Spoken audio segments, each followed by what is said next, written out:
তুরস্কের প্রতিরক্ষা সক্ষমতার ইতিহাসে এক নতুন অধ্যায় যোগ হয়েছে যখন দেশটির উন্নত মনুষ্যবিহীন যুদ্ধবিমান বায়রাক্তার কিজেলেলমা প্রথমবারের মতো আকাশ থেকে আকাশে ক্ষেপণাস্ত্র নিক্ষেপ করে দ্রুত গতিতে চলমান লক্ষ্যবস্তুকে সফলভাবে আঘাত করেছে। এই পরীক্ষাটি শুধু তুরস্কের সামরিক প্রযুক্তির অগ্রগতিকেই নয়, বরং বৈশ্বিক প্রতিরক্ষা শিল্পের দৃষ্টিকোণ থেকেও এক নতুন দিগন্ত উন্মোচন করেছে। কারণ আধুনিক যুদ্ধক্ষেত্রে এমন নিখুঁতভাবে আকাশে চলমান লক্ষ্যবস্তুতে আঘাত হানার সক্ষমতা কোনো মনুষ্যবিহীন যুদ্ধবিমানের হাতে এতদিন ছিল না। কিজেলেলমার এই অর্জন পরিষ্কারভাবে জানিয়ে দিল ভবিষ্যৎ আকাশ যুদ্ধে মানববিহীন যুদ্ধযানের ভূমিকা আরও ব্যাপক হতে চলেছে। তুরস্কের শীর্ষ প্রতিরক্ষা প্রযুক্তি কোম্পানি বাইকারই এই যুদ্ধবিমান তৈরিতে নেতৃত্ব দিয়েছে। 2003 সাল থেকে মনুষ্যবিহীন আকাশযান উন্নয়নে নিজেদের সম্পূর্ণ তহবিল ব্যবহার করে বাইকার যে নিরন্তর গবেষণা চালিয়ে আসছে, কিজেলেলমা সেই দীর্ঘ পথ চলার সবচেয়ে উন্নত ফসল। এই যুদ্ধবিমানের প্রতিটি অংশই দেশীয় প্রযুক্তিতে তৈরি।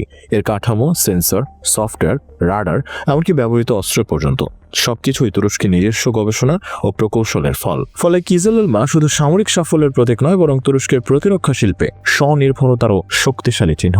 সিনোপ উপকূলের পরীক্ষাটি পরিচালিত হয়। সেদিন তুরস্কের সামরিক গবেষণা দল, এয়ারফোর্স কর্তৃপক্ষ এবং বাইকারের প্রকৌশলীরা মিলিতভাবে এই ঐতিহাসিক মুহূর্তের সাক্ষী হন। পরীক্ষার ভিডিও পরে টিআরটি ওয়ার্ল্ড প্রকাশ করে, যেখানে দেখা যায় 20 নভেম্বর কিজেলেলমা আকাশে উড্ডয়ন করার সঙ্গে সঙ্গে অত্যন্ত উন্নত রাডার প্রযুক্তির সাহায্যে দূরে অবস্থান করে একটি জেট ইঞ্জিন চালিত লক্ষ্যবস্তুকে শনাক্ত করছে। লক্ষ্যবস্তুটি ছিল দৃষ্টিসীমার বাইরে, অর্থাৎ কিজেলেলমা সরাসরি চোখে দেখতে পায়নি, বরং রাডারের ডেটা বিশ্লেষণ করে সেটিকে অনুসরণ করেছে। কয়েক মুহূর্তের মধ্যে দেশীয়ভাবে তৈরি জিওকেডিও GAN আকাশ থেকে আকাশে নিক্ষেপণযোগ্য ক্ষেপণাস্ত্র ছুড়ে লক্ষ্যবস্তুকে নিখুঁতভাবে আঘাত করে। ক্ষেপণাস্ত্রটি যে নির্ভুলভাবে লক্ষ্যবস্তুকে ধ্বংস করেছে সেটি ভিডিও ফুটেজে স্পষ্ট দেখা যায়।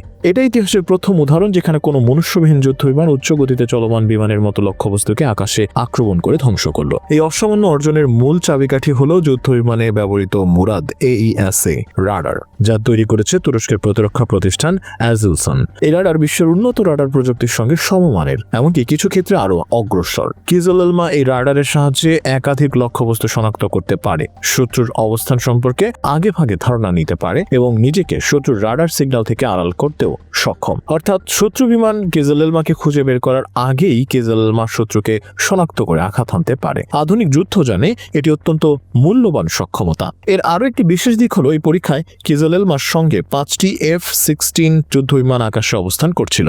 তারা বিভিন্ন কাঠামোতে অবস্থান নিয়ে কিজেলেলমার ফ্লাইট, গতিবিধি ও সেন্সর ক্ষমতা পর্যবেক্ষণ করে। ভবিষ্যৎ বিশ্বে মানুষবাহী যুদ্ধবিমান ও মনুষ্যবিহীন যুদ্ধবিমান যৌথভাবে আকাশে অভিযান পরিচালনা করবে, এই ধারণাকে বাস্তবে রূপ দিল তুরস্ক। একই সঙ্গে আকাশে ছিল আরেকটি যুদ্ধবিমান বায়রাক্তার AKINCI, যা কিজেলেলমার পুরো যাত্রাপথ ও আক্রমণের দৃশ্য রেকর্ড করে রাখে। কিজেলেলমা শুধুমাত্র আকাশ থেকে আকাশে আক্রমণই নয়, এর আগেই আকাশ থেকে ভূমিতে আক্রমণের সক্ষমতা দেখিয়েছে। আগের পরীক্ষাগুলোতে এটি TOLUN এবং TEBR-82 অস্ত্র ব্যবহার করে ভূমিতে অবস্থান করা লক্ষ্যবস্তুকে নিখুঁতভাবে ধ্বংস করতে সক্ষম হয়েছিল। এই দুটি সক্ষমতা একত্রে থাকা মানে হলো কিজেলেলমা এখন সম্পূর্ণ বহুমুখী যুদ্ধবিমান, যা আকাশযুদ্ধ, সীমান্ত রক্ষা, নজরদারি, এমনকি আধুনিক যুদ্ধে শত্রুর স্টেলথ বিমানকেও চ্যালেঞ্জ জানাতে পারবে। এর উন্নত সেন্সর, স্বয়ংক্রিয় নেভিগেশন সিস্টেম, স্টেলথ কাঠামো এবং অ্যালগোরিদম ভিত্তিক টার্গেট শনাক্তকরণ প্রযুক্তি একে বিশ্বের যে কোনো মানববিহীন যুদ্ধবিমানের তুলনায় অনেক এগিয়ে রাখে। এ কারণে কিজেলেলমাকে ভবিষ্যতে ড্রোন ফাইটার জেট বলা হচ্ছে, যা আকাশে মানুষের প্রয়োজন কমিয়ে এনে ঝুঁকি হ্রাস করবে, তবে আক্রমণ ক্ষমতাকে দ্বিগুণ বাড়িয়ে দেবে। বাইকারের উন্নয়ন যাত্রাও এই অর্জনের সঙ্গে সরাসরি যুক্ত। তারা 2003 সাল থেকে নিজেদের অর্থায়নে ড্রোন গবেষণা শুরু করেছিল। যখন তুরস্ক বিদেশি প্রযুক্তির উপর নির্ভরশীল ছিল, ধীরে ধীরে তারা বায়রাক্তার TB2, বায়রাক্তার AKINCI এবং এখন কিজেলেলমার মতো সফল প্ল্যাটফর্ম তৈরি করে বিশ্বের শীর্ষ ড্রোন রপ্তানিকারকদের একজন হয়ে ওঠে। 2023 সালে বাইকার রপ্তানি করেছে $180 কোটি সামরিক সরঞ্জাম এবং 2024 সালেও কোম্পানিটি একই সাফল্যের ধারাবাহিকতা ধরে রেখেছে। পরিসংখ্যান বলছে 4 বছর ধরে বাইকার তুরস্কের প্রতিরক্ষা ও অ্যারোস্পেস খাতে শীর্ষ রপ্তানিকারক প্রতিষ্ঠান। সব মিলিয়ে বলা যায় কিজেলেলমা শুধু একটি মনুষ্যবিহীন যুদ্ধবিমান নয়, এটি ভবিষ্যৎ আকাশ যুদ্ধের প্রতীক, যা শত্রুর চোখে ধরা না পড়ে প্রাণঘাতী আক্রমণ চালাতে পারে। এটি প্রমাণ করল তুরস্ক এখন কেবল প্রতিরক্ষা প্রযুক্তিতে স্বনির্ভরই নয়, বরং আন্তর্জাতিক প্রতিযোগিতায় নেতৃত্ব দেওয়ার মতো পর্যায়ে পৌঁছে গেছে। যে দেশ একসময় বিদেশি প্রযুক্তির উপর নির্ভর করত, আজ সেই দেশই তৈরি করেছে বিশ্বের প্রথম মনুষ্যবিহীন যুদ্ধবিমান, যা আকাশ থেকে আকাশে সংঘর্ষে সক্ষম। এটাই বিশ্ব সামরিক বাস্তবতার নতুন মুখ।